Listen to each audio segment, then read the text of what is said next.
Hello viewers, अस्सलाम वालेकुम and नमस्कार व्यूवर्स, आपका स्वागत है हमारे channel English with Parvez sir में। व्यूवर्स, आज जो क्लास हम करने जा रहे हैं उसमें आप बहुत बड़ी बातें सीखने वाले हैं। मींस बड़े का मतलब यह है कि बहुत सारी बातें सीखने वाले हैं। आप अपनी ज़िंदगी का सारा पास्ट कैसे बोलते हैं ये सीखने वाले हैं। जब से दुनिया बनी अभी तक का पास्ट कैसे बोलते हैं ये सीखने वाले हैं। व्यूवर्स, अगर मैं आपसे एक सवाल पूछूं कि आप ज़्यादातर किस तरह की बातें करते हैं, तो आप मुझे सोचकर बताएंगे कि आप ज़्यादातर बातें पास्ट में करते हैं। जैसे ही आपकी किसी से मुलाकात होती है, जनरली जो बातें की जाती हैं या जो बातें एक दूसरे से पूछी जाती हैं वो पास्ट से रिलेटेड ही होती हैं। जैसे कि क्या कल आप लाजपत नगर गए थे? आप लाजपत नगर किसके साथ गए थे? आपके साथ कौन कौन गया था? आपने वहां से क्या खरीदा? रिक्शा से गए थे या कार से गए थे? इस तरह की बातें करते हैं। 2 महीने पहले मैंने तुम्हें बताया था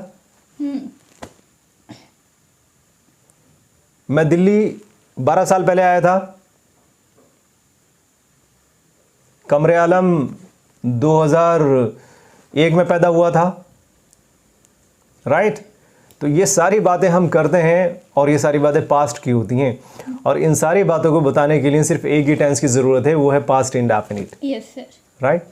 पास्ट का एक ही टेंस आपकी ज़िंदगी के अभी तक के सारे क्रियाकलापों को बता देगा। ये पास्ट का एक ही टेंस, जी हाँ एक ही टेंस, और वही 4 चीज़ें फॉर्मूले में। मीन्स एक ही टेंस और आपकी ज़िंदगी की सारी गुजरी हुई बातें कंप्लीट हो जाती हैं इस एक ही टेंस में। जैसे कि हम जानते हैं कि हर एक टेंस में हमने एक फार्मूला सीखा है और उस फार्मूले में 4 चीज़ें होती हैं।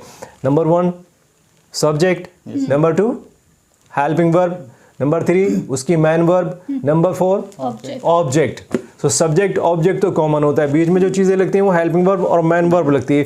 सो यही हेल्पिंग वर्ब और यही मैन वर्ब जो है सेंटेंस को एक दूसरे से अलग बनाता है।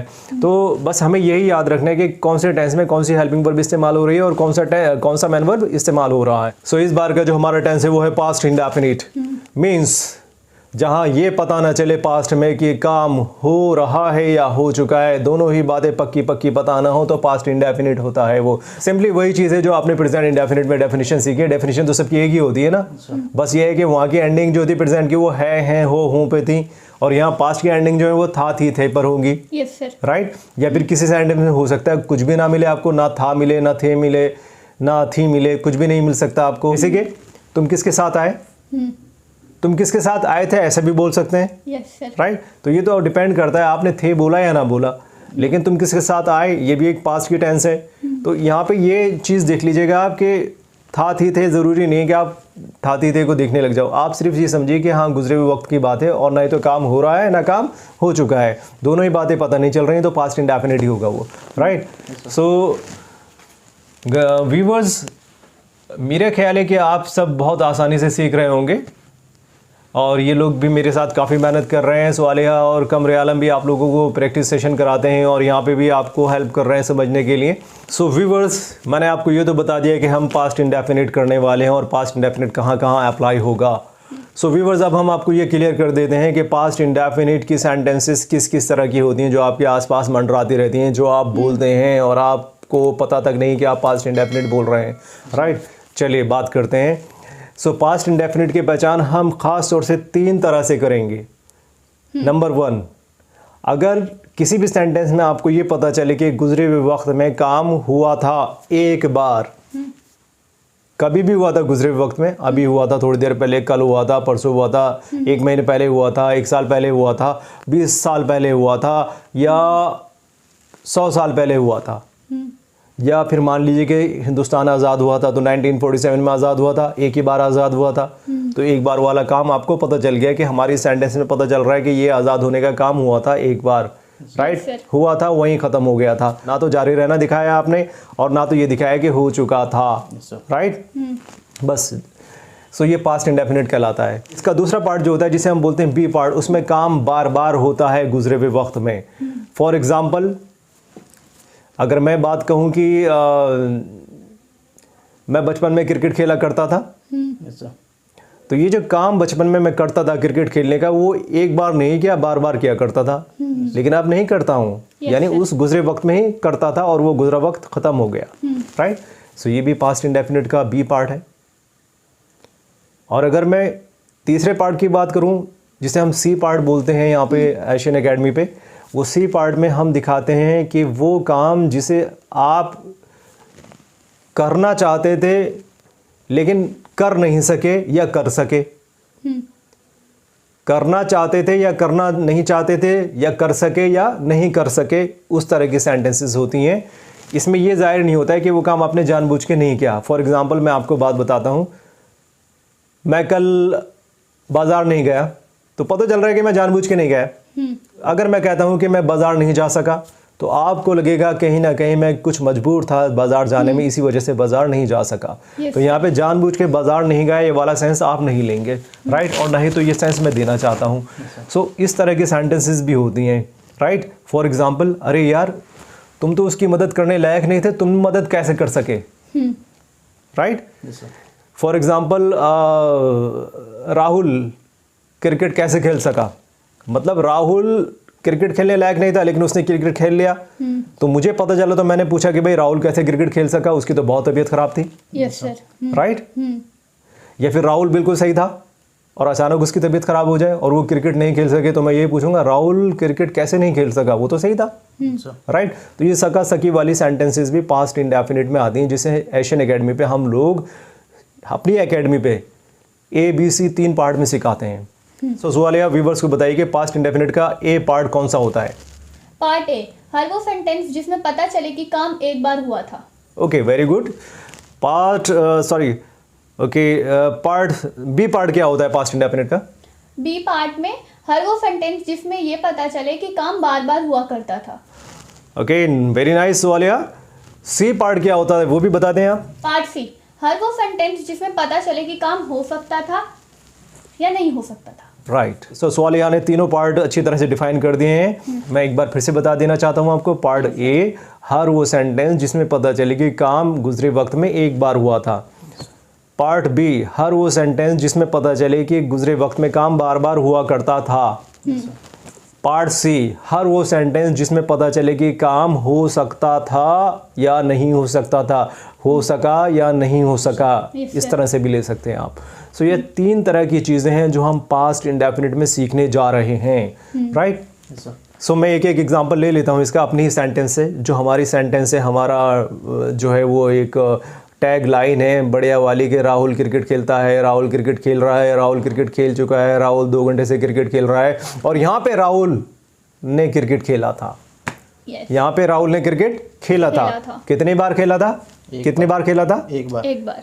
डेफिनेटली जब मैं ऐसे बोलता हूँ कि राहुल ने क्रिकेट खेला था, एक ही बार खेला था, राइट। सो व्यूअर्स, अब वक्त है इसके फॉर्मूले को सीखने का, राइट। सो फॉर्मूला कहाँ से आएगा, कैसे बनेगा? जैसे कि आप लोगों को मैं बता चुका हूँ कि पूरी दुनिया की इंग्लिश लैंग्वेज 4 फॉर्मूले पे बेस्ड है, 4 फॉर्मूले पे आधारित है, और वो 4 फॉर्मूले मैं आपको सिखा चुका हूँ। तो अब इसका फॉर्मूला कहाँ से आएगा? सिंपली अगर मैं बात कर रहा हूँ पास्ट इंडेफिनिट की, तो पास्ट इंडेफिनिट का फॉर्मूला प्रेजेंट इंडेफिनिट से आएगा। सो प्रेजेंट इंडेफिनिट के फॉर्मूले को आप जरा याद करें कि क्या था वहाँ पे भी फॉर्मूले में 3 चीज़ें थी। Number 1 subject plus V1 plus object. So subject plus V1 plus object, 3 चीज़ें। हेल्पिंग वर्ब डू या डज लगाते थे दूसरे नंबर के सेंटेंस से लेके 6 नंबर के सेंटेंस तक, राइट। लेकिन पहले नंबर के सेंटेंस सिर्फ 3 चीज़ों से बनती थी, subject plus V1 plus object. इसी तरह से पास्ट में भी इसका वर्ब पास्ट हो जाएगा। सो वर्ब क्या है वहाँ पे प्रेजेंट इंडेफिनिट में? V1, वर्ब की फर्स्ट फॉर्म। और जैसे कि लास्ट वीडियो में मैंने आपको बताया था कि वर्ब ही प्रेजेंट होती है, वर्ब ही पास्ट करती है किसी भी सेंटेंस को। सो वहाँ पे V1 थी, तो यहाँ पे पास्ट इंडेफिनिट में हम V2 कर देंगे। सो वही 3 चीज़ें, subject plus V2 plus object, formula बन गया आपका। अब हेल्पिंग वर्ब क्या लेंगे? सो हेल्पिंग वर्ब को भी वहीं प्रेजेंट में जाके देखेंगे कि हेल्पिंग वर्ब वहाँ पे क्या थी, डू या डस थी। हम सब जानते हैं कि डू डस का पास्ट डिड होता है, और V3 डन होता है। सो V3 का तो कुछ नहीं करना है हमने, यहाँ पे V2 लेना है। सो V2 क्या होगा? डिड। सो जैसे कि हेल्पिंग वर्ब प्रेजेंट इंडेफिनिट में डू या डस थी, उसी तरह से डू डस का पास्ट डिड हो जाएगा यहाँ पे, राइट। सो लीजिए आपकी ये 4 चीज़ें कंप्लीट हो जाती हैं। सो पहले नंबर की सेंटेंस बनाने के लिए आपको वही 3 चीज़ें चाहिए, subject plus V2 plus object. दूसरे नंबर की सेंटेंस जैसे बनाएंगे आप, तो वहाँ हेल्पिंग वर्ब के तौर पर डिड प्लस नॉट आ जाएगा। और डिड प्लस नॉट आ जाएगा तो क्या चेंजेस आते हैं सेंटेंस में, वो हम देखेंगे आगे चलेंगे तो, राइट। नंबर 3 और नंबर 4 में क्या आ जाएगा?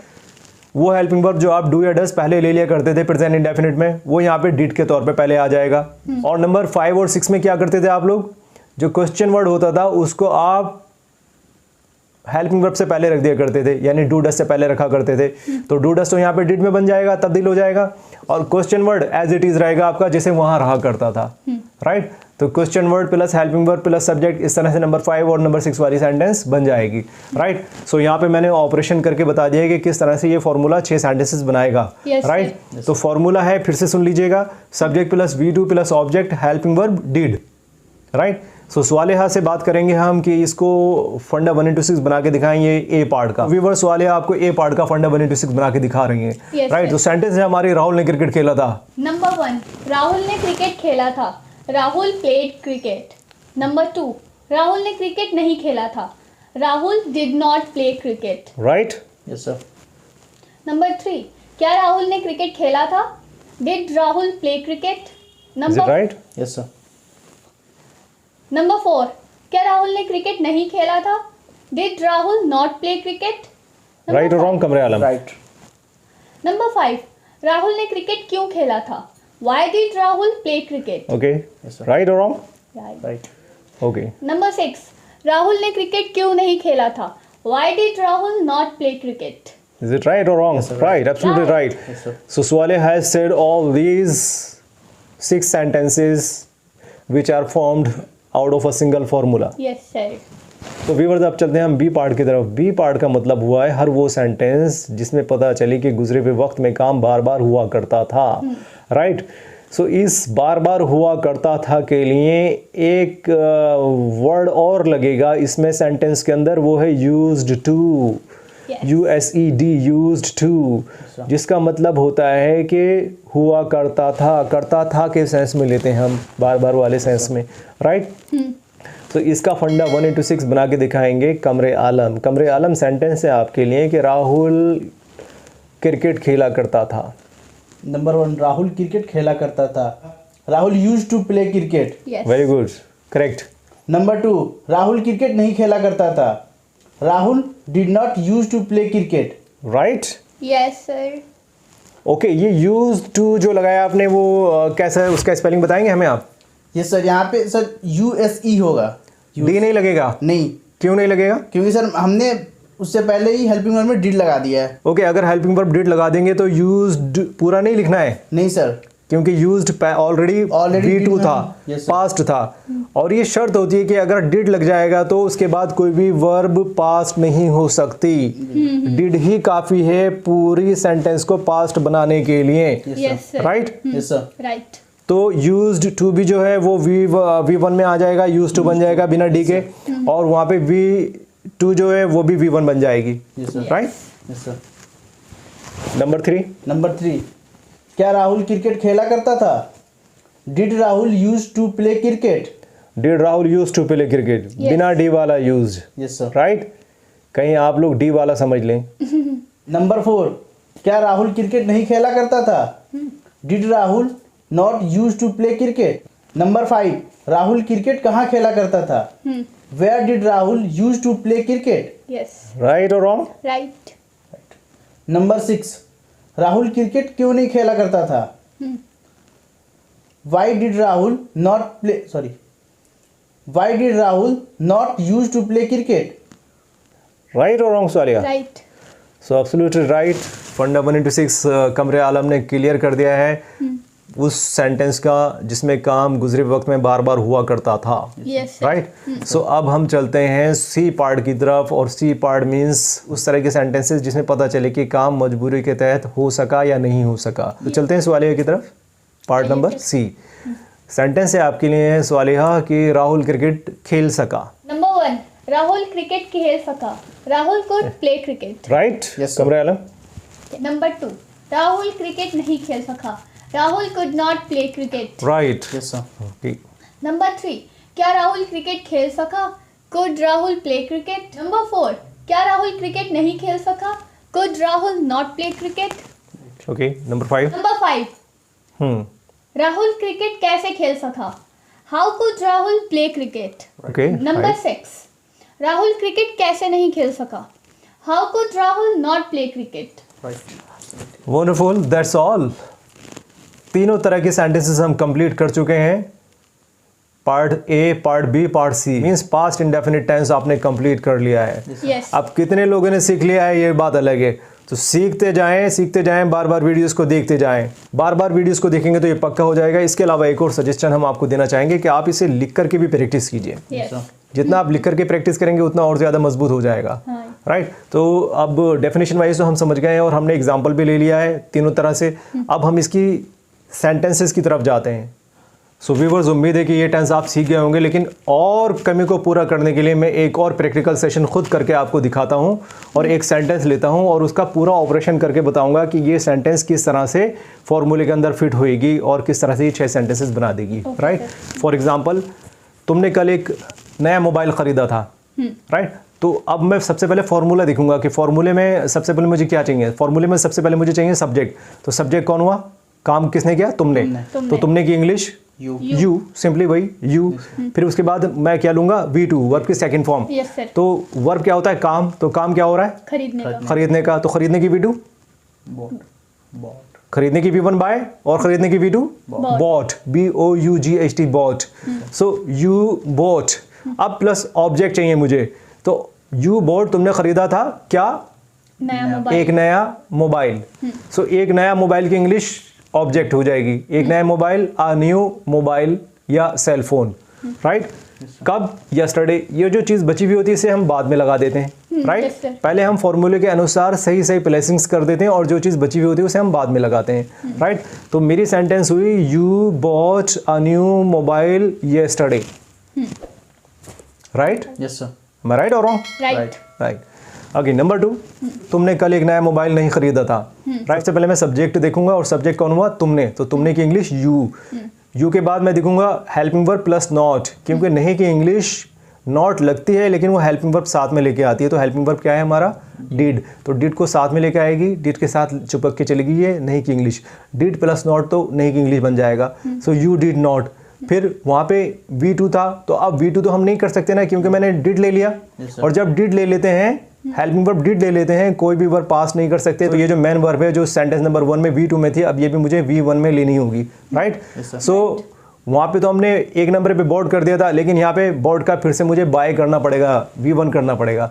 सो सेंटेंस बनेगी यू डिड नॉट बाय क्या? Object, a new mobile.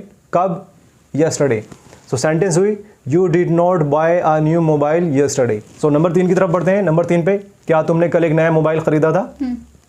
हाँ या ना वाला सवाल बन गया। और इस क्या के लिए है? हाँ या ना वाले सवाल में जो क्या लगता है उस क्वेश्चन को बनाने के लिए मुझे अलग से कोई भी क्वेश्चन वर्ड नहीं लगाना होगा। बस जिस टेंस की जो भी हेल्पिंग वर्ब होती है उसे पहले ले लेना होता है। सो यहाँ पे जो हेल्पिंग वर्ब है मेरी वो डिड है, तो मैं इस डिड को पहले ले लूंगा। ये बनी किससे? पहले नंबर वाली सेंटेंस से नंबर 3 बनी है। राइट। तो पहले नंबर पे था you bought a mobile yesterday.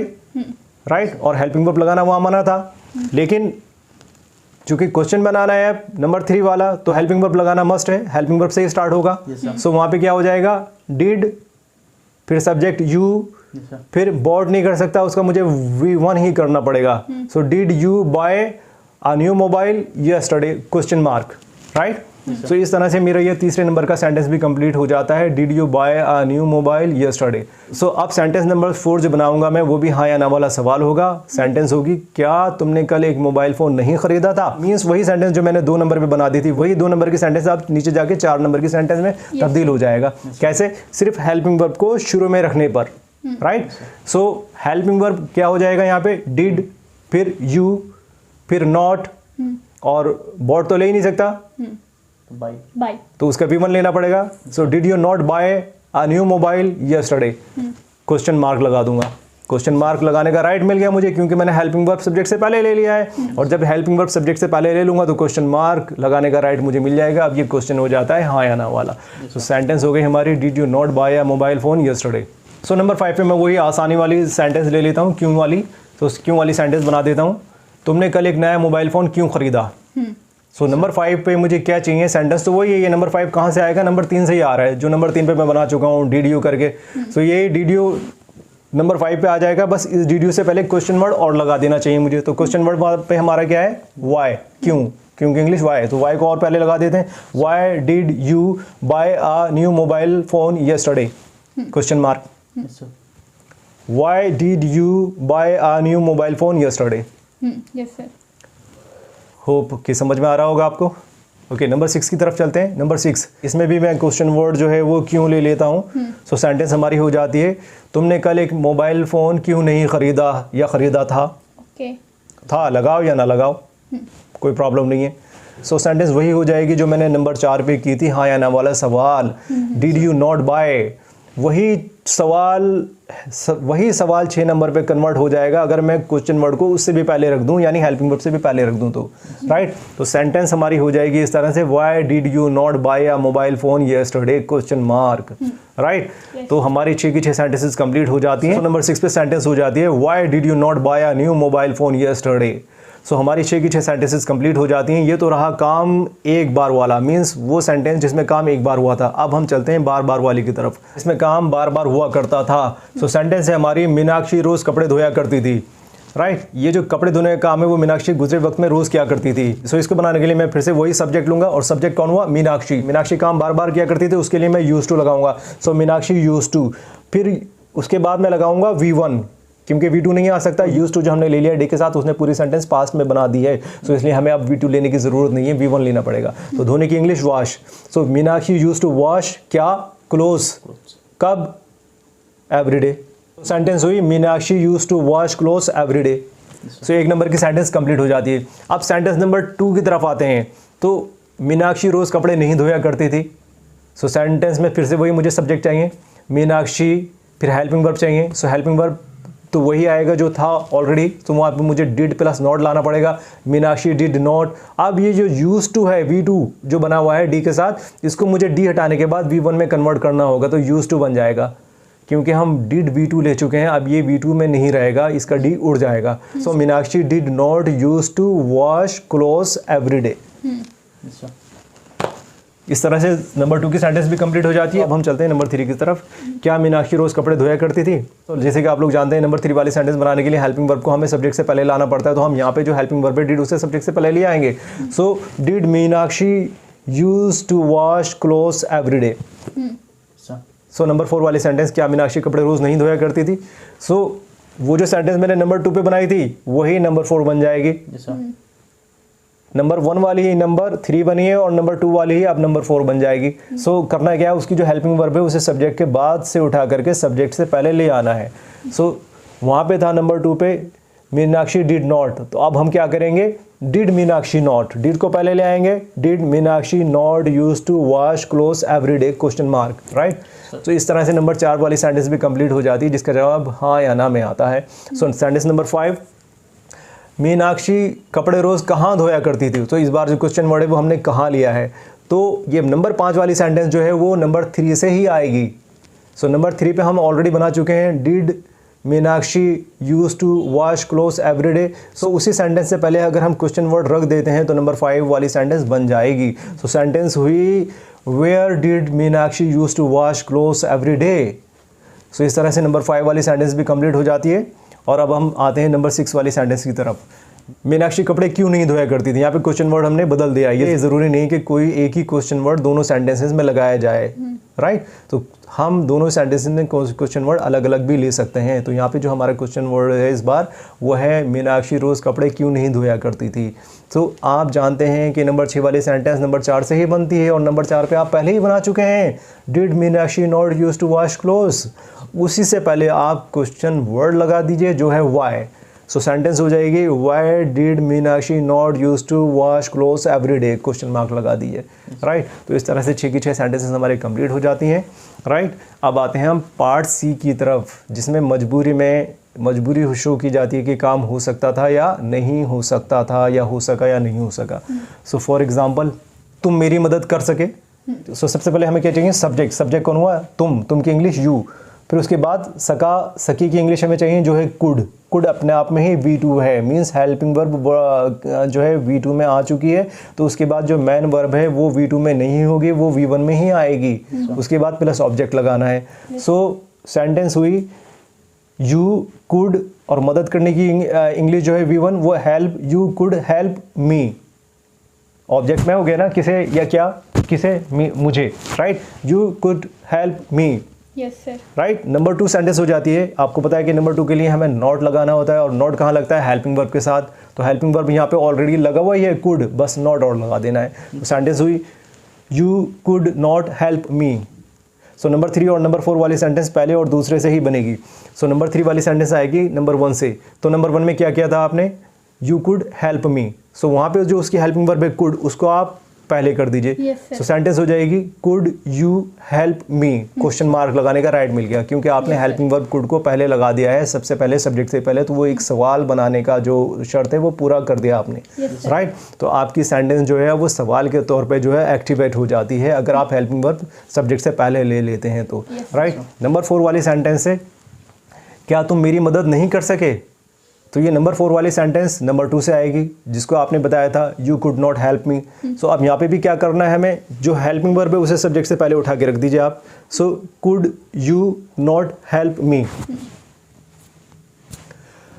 Number 5 वाली सेंटेंस जिसमें हम कोई ना कोई क्वेश्चन वर्ड लगाते हैं, तो इस बार का जो क्वेश्चन वर्ड है वो हमारा है हाउ, क्योंकि कर सके या नहीं कर सके उसके साथ कैसे ही अच्छा लगता है, तो कैसे की इंग्लिश हम हाउ ले सकते हैं। राइट।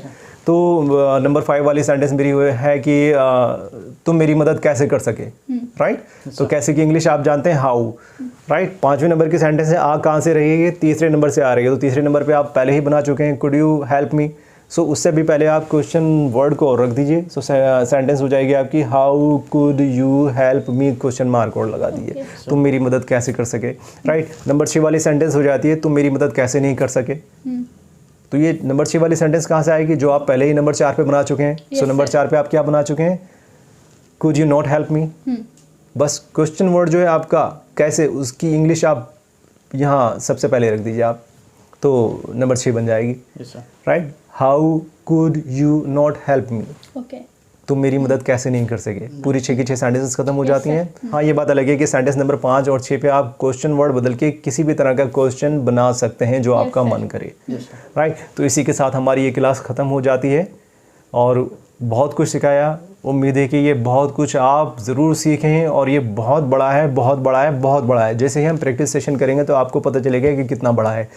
और जिन लोगों ने ये पास्ट इंडेफिनिट सीख लिया, आज सीखें, कल सीखें या आने वाले कुछ दिनों में सीखें, यकीन जानिए कि आपने बहुत कुछ सीख लिया।